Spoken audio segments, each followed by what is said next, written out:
Bill Curtis. Welcome back. It is that time of the year. Our Storm Tracker 2 weather team unveiling the winter outlook. So here are some of the highlights as our weather team has been putting things together. It looks like we're due for an El Nino. This is an opposite pattern from last year. We'll talk about that. It looks moderate to strong, so this could have a pretty significant influence on the winter season.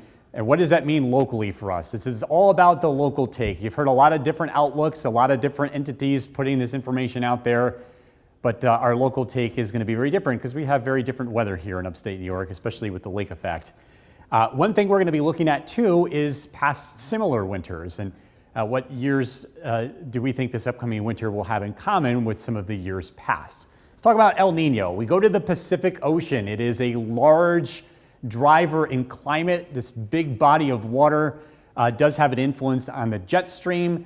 And in normal years, the winds move water from east to west. These are called trade winds. But this year, the pattern is opposite. It's going to move waters from west to east. Well, so what? Well, we bring this big pool of water to the east, and warmer ocean temperatures have an influence on the jet stream. When you bring warmer water to the east, it tends to drive wetter and more humid conditions in the southern United States, and it has an influence on the storm path. This is what we think the upcoming winter is generally going to look like, with warmer conditions to the west, and even warmer conditions could likely spill into the northeast based on this weather pattern.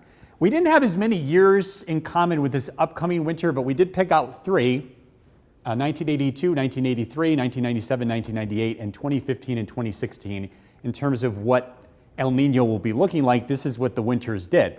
46 inches of snow in 82, 83, 31 in 2015, 2016, and then in the late 90s, we had over 100 inches. So the numbers were a little all over the place, but the one thing these had in common, the warm temperatures. Each one of those years was warmer than average. And so with that being said, we're calling for 70 to 90 inches of snowfall for the city of Utica this season. The average is 95, so slightly below average. We're calling for above average temperatures, 4 degrees above average. So we think that we are not going to avoid winter. When you see numbers like this, it doesn't mean winter's not happening. It just means we're going to have more prolonged periods of thaws. We won't have as much cold weather or as much snow. And the other thing too is with these warmer temperatures, the snow may not stay on the ground as much as usual. So we're going to continue to keep you posted on this throughout the winter season. Of course, we always get winter weather. Just think maybe a little bit less this year. Well, when you're also comparing, and I talked a lot about this with Eric, so when we're comparing and you're saying a more mild winter, you're taking a look at the average of all. Yes. It's not compared to last winter. Right.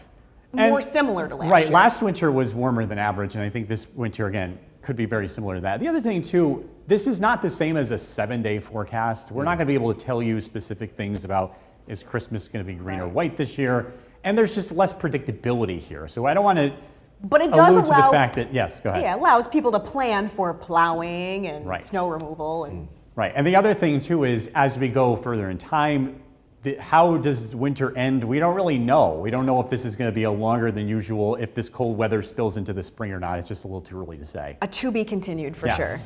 Thank All you, right, Bill, the man of the hour with the winter weather outlook. Man, the calls we take on this. I know. When is it coming? I hope you didn't here. just tune in and missed it. If you missed any of that, of course, Bill is going to post online, and Eric will present the winter weather outlook tomorrow morning.